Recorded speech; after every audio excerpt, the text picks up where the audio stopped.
Hello guys, તો કેમ છો બધા? મજામાં ને? તો આજે આપણે બનાવીશું અડદિયા પાક, અને એ પણ ગોળવાળો.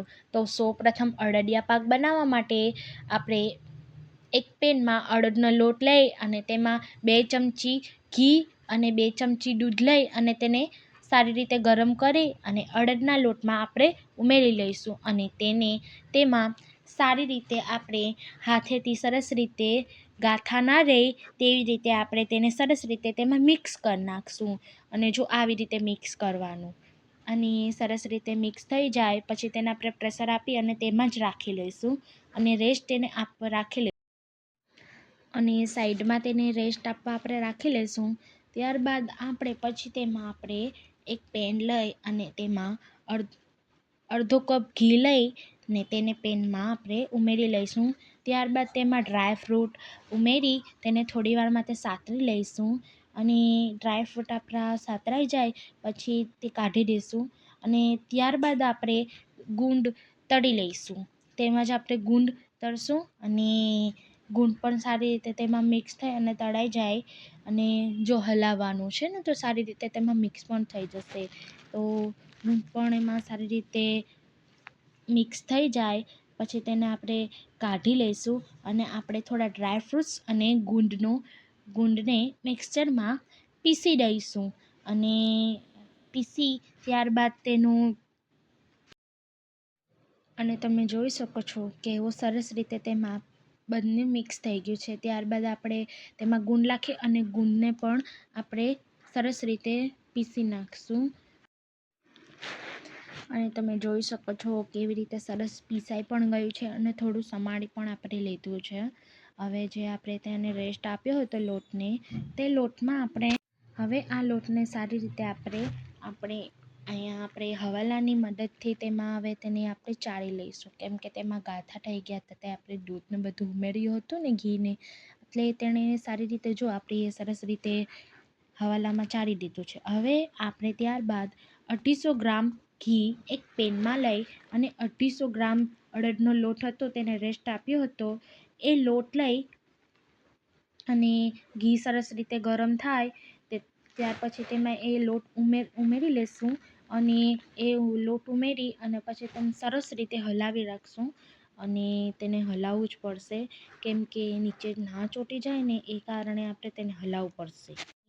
અને હા, અને ત્યારે તે આપણે ગેસની ફ્લેમ આપણે થોડી મીડિયમ કાં ધીમી કરી નાખશું, કેમ કે નીચે ના દાજે ને તે માટે. જો તમે જોઈ શકો છો ને કે એનો કલર ધીમે ધીમે ચેન્જ થશે, એ રીતે આપણે તેને હલાવશું. અને આપણે છે ને તેમાં આપણે 20થી 25 મિનિટ સુધી આપણે સતત હલાવી રાખવાનું છે.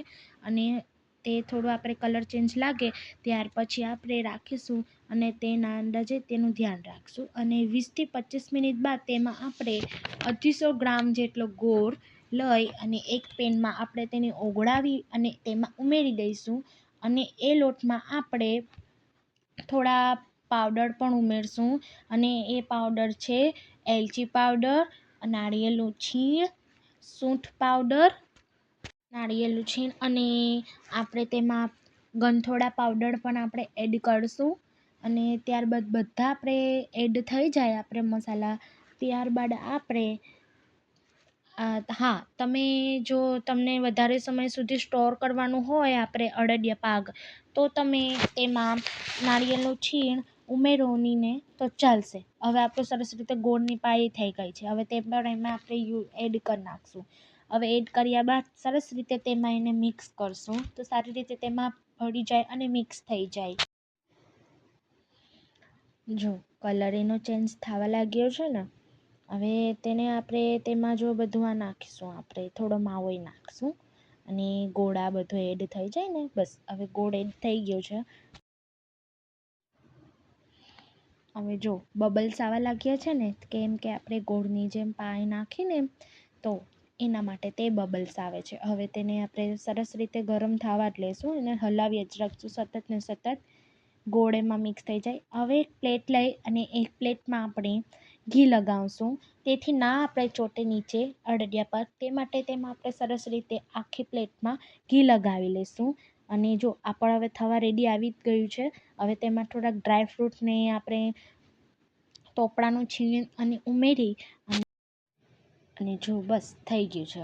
હવે તેને આપણે ગેસની ફ્લેમ બંધ કરી અને એક પ્લેટમાં ઘી લગાવ્યું હતું તે પ્લેટમાં આપણે તેને બધું કાઢી નાખશું અને સરસ રીતે તેમાં આપણે સેટ કરી નાખશું.